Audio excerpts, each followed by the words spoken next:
Bismillahirrahmanirrahim. Yang semoga Allah senantiasa memberikan kepada ibu keberkahan dalam setiap urusan. Kalau kita mendapatkan keberkahan pada setiap urusan, kita akan mendapatkan banyak kemudahan di dalam kehidupan kita. Tidak akan ada masalah setiap ujian, tidak ada masalah setiap problematika yang kita hadapi kalau kita mendapatkan keberkahan pada kehidupan kita. Sesuatu yang tidak bisa diterangkan itu adalah konsep keberkahan bagi paham materialisme dan kapitalisme. Materialisme mungkin bisa menerangkan tentang profit, dividen, dan berapa keuntungan. Tapi mereka tidak akan pernah bisa menerangkan tentang keberkahan. Keberkahan itu hanya bisa dikenali oleh mereka yang beriman kepada Allah dan mereka selalu mencari ridhonya Allah pada kehidupan. Dan tidak ada pemberian terbaik pada kehidupan manusia yang Allah berikan. Kecuali pemberian terbaik dari Allah itu adalah ketika manusia diberikan oleh Allah keberkahan. Kalau ibu menjadi istri yang diberkahi, maka setiap ujian akan terasa kecil bagi seorang wanita ketika menjadi ibu telah mendapatkan keberkahan. Kalau ada seorang suami telah mendapatkan keberkahan, maka setiap kesulitan akan dihadapi dengan ketenangan, dengan keberkahan yang didapatkan. Makanya itulah yang diminta oleh Nabi Isa di dalam surat Maryam. Wa ja'alani mubarakan ainama kuntu. Ya Allah, jadikanlah aku selalu memberikan keberkahan dan mendapatkan keberkahan dimanapun aku berada. Mintalah berkah. Jangan hanya meminta kepada fisik. Jangan hanya meminta kepada material. Tapi mintalah sesuatu yang lebih besar daripada materi, lebih besar daripada finansial. Keberkahan yang Allah berikan hanya kepada hamba yang Allah kehendaki. Alhamdulillah, tentunya senantiasa kita bersyukur kepada Allah atas setiap nikmat yang Allah berikan kepada kita. Semoga kita senantiasa mampu bersyukur. Nikmatnya Allah itu banyak. Yang sedikit itu adalah kesyukuran kita. Karena sesungguhnya syukur itu bukan bersifat anjuran. Syukur itu merupakan sebuah kewajiban. Sebagaimana kewajiban zuhur, asar, maghrib, dan isya yang kita lakukan.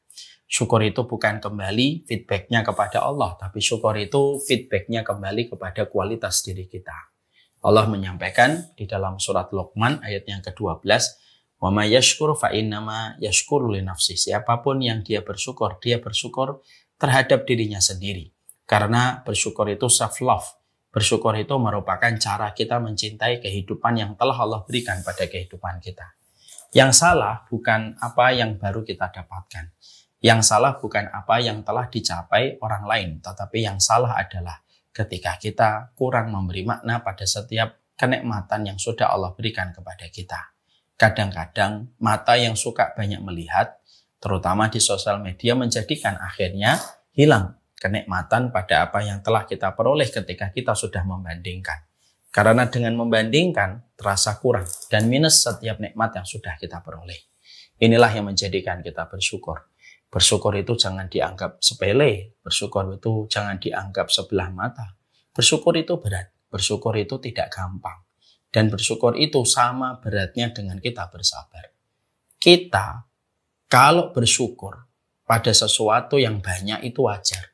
Tapi kita kalau bersyukur pada sesuatu yang sedikit, belum tentu kita mudah memberikan kesyukuran kita.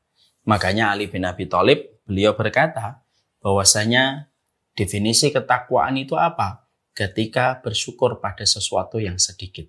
Kalau bersyukur yang banyak itu lumrah dan bersyukur yang sedikit itu hanya mereka yang istimewa hatinya ketika mampu memberikan kesyukuran pada sesuatu yang sedikit.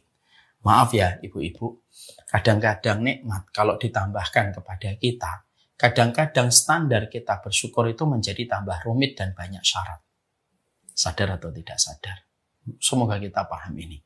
Ketika dulu suami kita gajinya 5 juta, kita mendapatkan uang 50 ribu itu masih terasa nikmat sekali dengan uang 50 ribu yang kita peroleh dan kita dapatkan. Karena memang suami kita gajinya pas-pasan. Uang 50 ribu betul-betul kita syukuri ketika ada di kantong kita. Tapi maaf ya, ada sebagian orang, sebagian manusia yang kadang nikmatnya ditambah oleh Allah. Dari 5 juta menuju ke 500 juta.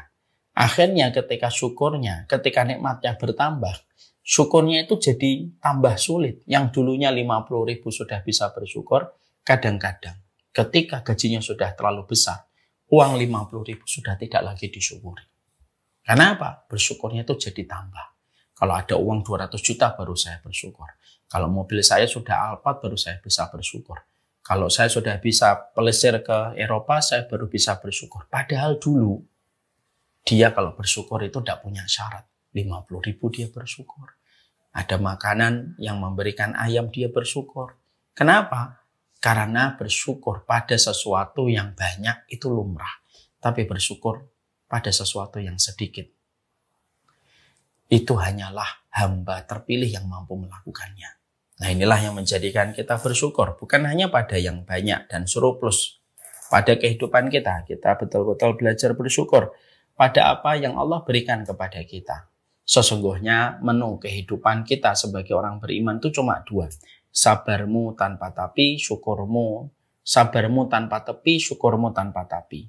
Dan kita bersyukur.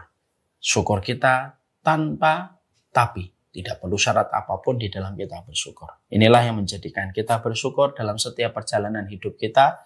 Bukan bahagia yang menjadikan kita bersyukur, tapi bersyukurlah. Pasti dibahagiakan oleh Allah Subhanahu wa Ta'ala. Amin insyaallah. Kita pada kesempatan hari ini, kita akan mencoba membahas tentang satu materi, yang materi ini sebenarnya adalah materi yang penting bagi setiap orang. Tak terkecuali saya sebagai orang yang mendapatkan amanah untuk menyampaikan materi ini. Materi ini adalah tentang Ramadan. Sudah siapkah kita? Karena tentunya sesungguhnya Ramadan itu merupakan hal besar. Ramadan itu merupakan tamu yang agung. Yang tentunya di dalam kita menyikapi, di dalam kita menyambut Ramadan, tentunya tidak bisa hanya apa adanya dan tidak hanya bisa ala kadarnya. Karena dia agung, tentunya mempersiapkan Ramadan pun tidak bisa dengan apa adanya dan ala kadarnya. Kita tentunya paham sekali bahwasanya seorang pelari, ketika ada pelari ingin menuntaskan maratonnya 42 km, tentunya persiapannya bukan 1 hari, 2 hari sebelum pertandingan dimulai. Tapi ketika kita mendapatkan ada pelari akan melakukan maraton, maka tentunya persiapan yang dia lakukan di dalam persiapan lomba lari, maka dia lakukan latihan itu mungkin selama 1 tahun sebelum lomba maratonnya dimulai. Kenapa panjangnya persiapan itu diberikan?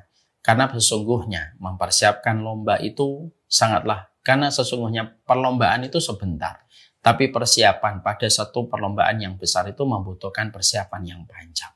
Nah, inilah yang menjadikan kita memahami kenapa judul ini diambil oleh bagian pengurus Ramadan.